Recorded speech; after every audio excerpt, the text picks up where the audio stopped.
So it wasn't, for me, it was not a major issue. It was more about potentially have reputational risk here. CEO needs to know. And frankly, he should have called. Absolutely. Yeah. Yeah. I don't think there's any...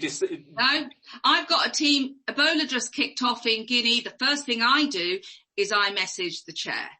Yeah. Because I'm the CEO and it's my responsibility. So let's take that further then. You come back, you do all of that. Do you actually have a discussion with Mike at any juncture thereafter before the subsequent complaint from this chap about getting his funding cut and you having to produce a report to the board? Or how did that all unpack itself? Yeah, no, I spoke to Mike about it, and I spoke to Mike to let him know that he was getting hot under the collar, this guy, because he'd made complaints, and I kept Mike completely up to speed on what was going on, and I said, I think this is likely to go to Stuart, and of course it did go to Stuart, and so Mike was fully aware of all of this. Mike did not, you see, Mike only wanted to do the little green things on the RAG scale. Yeah, Mike didn't. And then, in the board meeting, I'm sat there with egg on my face because I'm thinking, oh, great, so I'm going to be thrown under the bus again here. Lovely, thank you. Yeah, so the board meeting, which was a response to the letter of complaint about the cutting of the funding, how did the event of his arrest get into it then, or was that just came out? Was that part of your report, or was that came out? I raised it because I'd assumed my leader had been told, and of course, big cock up Linda, kaboom, the word terrorism, and it's just like the whole, I thought Tom Mitchell was going to go through the chair. I mean, it was just, and I'm just like, oh shit, and then, of course, Stuart Reid looks at me, not at Mike Baker, to say, well, why were we not informed next time round? And I'm just like, oh, no, bug off. But I didn't throw him under the bus. I just said, no, you're absolutely right, and put my head down. And it's just, no, the man is just... Well, so Mike didn't step into the frame and say... No, he had a way. No.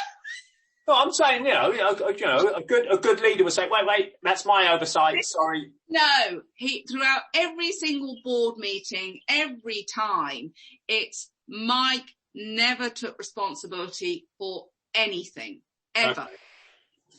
Mike flew the flag when it made him look good. Okay. So, Nepal... And I'm not on about me, just me, yeah? No, I understand that. The same for Kevin, did exactly the same thing. Nepal, just briefly then. Any real issue about Nepal?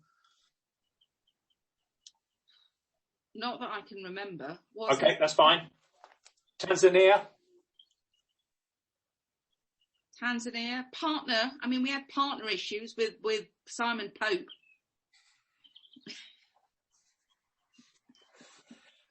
Yeah, Simon Pope, we had partner issues. I mean, on Nepal, Mike put us in a position where I had to unpick a lot of stuff because he made all sorts of commitments to a big thing.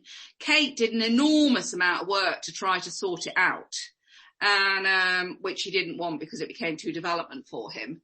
But we did quite a lot of work. But then we also had a triangular relationship with the Brook and somebody else with a staff member employed, but that was done between three organisations. Yeah, a jointly funded coordinator or something. That's right. Yeah. Yeah. But okay. I don't know if there were. I'm not aware of any issues beyond that in Nepal, but that Tanzania only crops up as a Simon Pope involved.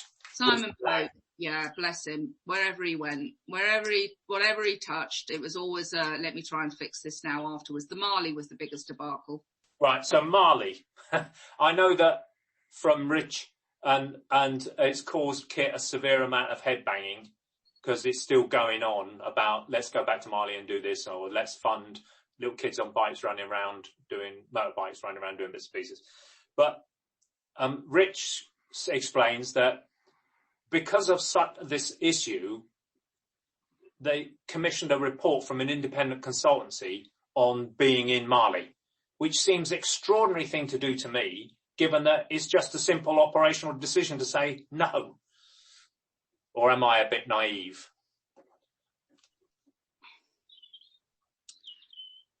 Mike, look, Mike is wanting to do bling, and he basically wants to run the donkey sanctuary in the way he would have managed stuff around World Animal Protection. Yes, which is the sexy end of animal welfare, campaigning, activism, getting a drone. Drones were suggested to me. I nearly fell on the floor. Let's him and Simon, I'll never forget in the meeting, about drones being used over the border between Kenya and in Ethiopia. Yeah, and they were both of them deadly serious. And I said, flying stuff cross border.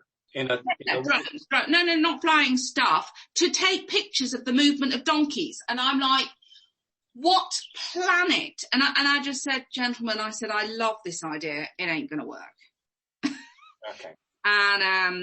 And so you have individuals who are talking about the sexy end of the story to get it all to happen to be in the press.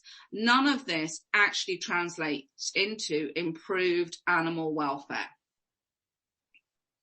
I think you used a word, which is, I see it as part of the continuum of advocacy, campaigning, activism, and the next step is terrorism. So I don't think the donkey sanctuaries subscribe to activism, has it? I mean, where's the dividing line? I think there was a desire when the board hired Mike to really drive advocacy.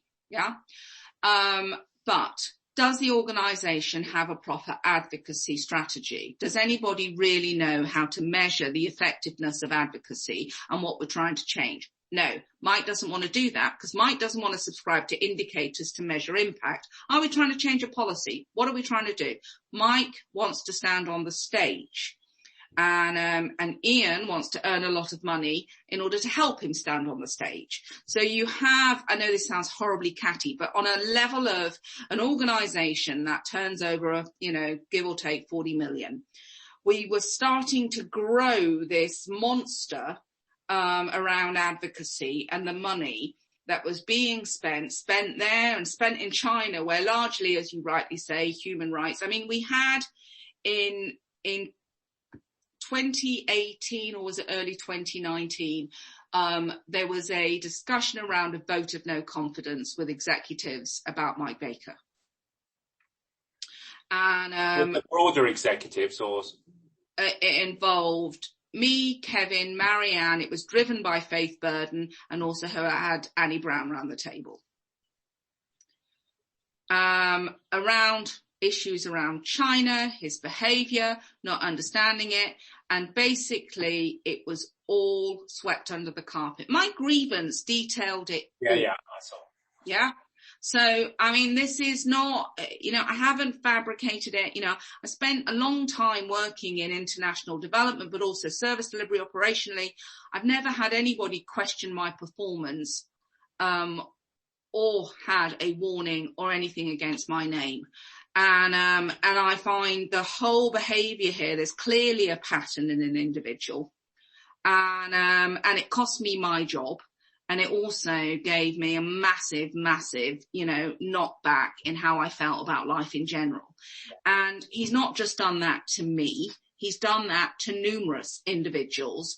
And frankly, now what I can see is that the board are in danger. The only reason they're not doing it is because it's gone to the Charities Commission. If I had taken my issue to the Charities Commission, which I chose not to because I wanted to keep my job, I wanted to stay working for the Donkey Sanctuary because I believed in what we were there to do, it would have been different. So for me, the culpability and the responsibility around this sits firmly in the camp of the board.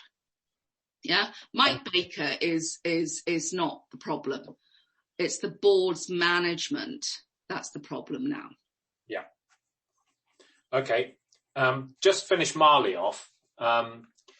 How long? That was a bit bitter, wasn't it? That was a bit of a rant, wasn't it? It's fine. I at some stage, quite frankly, I expected it, and given that we're 3.5 hours in nearly, you've done well to hold off. Now look, Marley, how long has it been issued?